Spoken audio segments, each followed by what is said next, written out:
مسجد کے نام پہ کھانے والے، مسجد کے نام پہ اپنے نظام چلانے والے مسجد کو دوبارہ نہیں بنا سکتے، اور یہ آج کا منصوبہ نہیں ہے۔ میں سمجھتا ہوں کہ اس جرم میں حکومت اور ادارے جو ملوث ہے اس سے زیادہ مجرم اہم ہے کہ ہم اپنی مساجدوں کی حفاظت نہ کر سکے۔ یہ آج کا منصوبہ نہیں ہے، یہ جنرل مشرف کے دور کا منصوبہ تھا، اور اس وقت انہوں نے یہ کہا تھا کہ یہ VIP روڈ پہ جو 50 مسجدیں ہیں ان کو ہم گرائیں گے۔ ایک مسجد جب شہید ہوا تو اس کے بعد اسی جگہ پہ فاروقی صاحب کو یاد ہے، عبد المجید حلاوی کو یاد ہے، اسی جگہ پہ ہمارے اکابر جمع ہوئے، مولانا ظہور احمد علوی جمع ہوا، حضرت مولانا پیر عزیز الرحمان رحمۃ اللہ علیہ جمع ہوئے، اور اسی جگہ پہ شجاعت حسین آئے اور کہا آپ احتجاج نہ کریں، اسی مسجد کو میں دوبارہ بناؤں گا۔ اب وہ بزرگ واپس نہیں آئیں گے، انہوں نے اسی جگہ پہ احتجاج کیا اور اسی جگہ پہ دوبارہ وہ مسجد بنی، اور مسجد کل رات کو شہید ہوا ہے، اور ہم یہاں پہ بیٹھے ہیں۔ میرا مسجد محفوظ ہے، میرا مدرسہ محفوظ ہے تو پورا دین اور شریعت محفوظ ہے۔ نہیں، ایسا نہیں چلنا، ایسا نہیں ہونا، ایسے نہیں ہوگا۔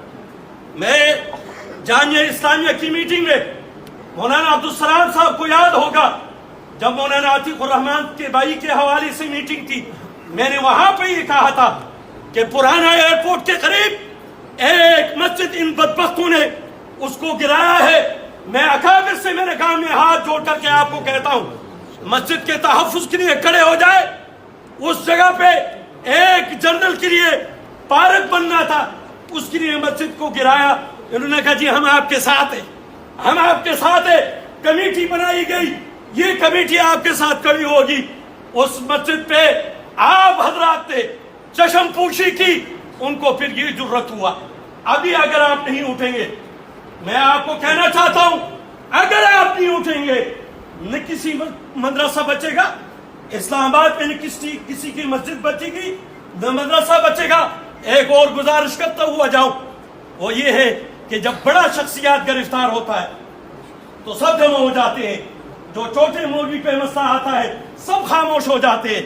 ایئرپورٹ مسجد پہ جب میں نے ایکشن کیا، اور اسی جگہ پہ جا کر میں نے وہاں پہ میٹنگ رکھی، تو انتظامیہ کو بڑے حضرات نے کہا یہ فسادی ہے۔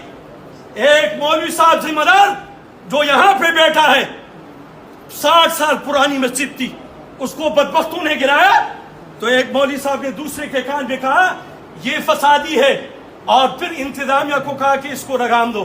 انہوں نے کہا کیسے لگام دیں؟ کہا اس کو 4 شیڈول میں ڈالو۔ میرا جرم یہ ہے کہ اس مسجد کے تحفظ کے لیے اور اس مسجد کو بنانے کے لیے میں میدان میں آیا۔ میں ان شخصیات کو جانتا ہوں جنہوں نے جا کر انتظامیہ کو کہا کہ اس کو 4 شیڈول میں ڈالو، اور یہ بھی بتاتا چلوں کہ ہمارے اندر ایسے حضرات ہیں جو انتظامیہ کے ساتھ ان مساجدوں کے حوالے سے انہوں نے سودا بازی کیا ہے، پیسے لیے ہیں کہ آپ مسجدیں گرائیں، ہم آپ کے ساتھ دیں گے، کوئی احتجاج نہیں کریں گے۔ لیکن میں بتا دینا چاہتا ہوں ہم اپنی مساجد کی تحفظ کریں گے، ایک یقین کی تحفظ کریں گے۔ ایمان اور غیرت کا تقاضا یہ ہے۔ میں اکابر سے کہنا چاہتا ہوں اسی جگہ پہ جا کر ہم دوبارہ رات کو مسجد بنائیں، اسی جگہ پہ جا کر اذانیں شروع کر لیں، اسی جگہ پہ جا کر نمازیں شروع کر لیں، پھر تو بات ہے نا۔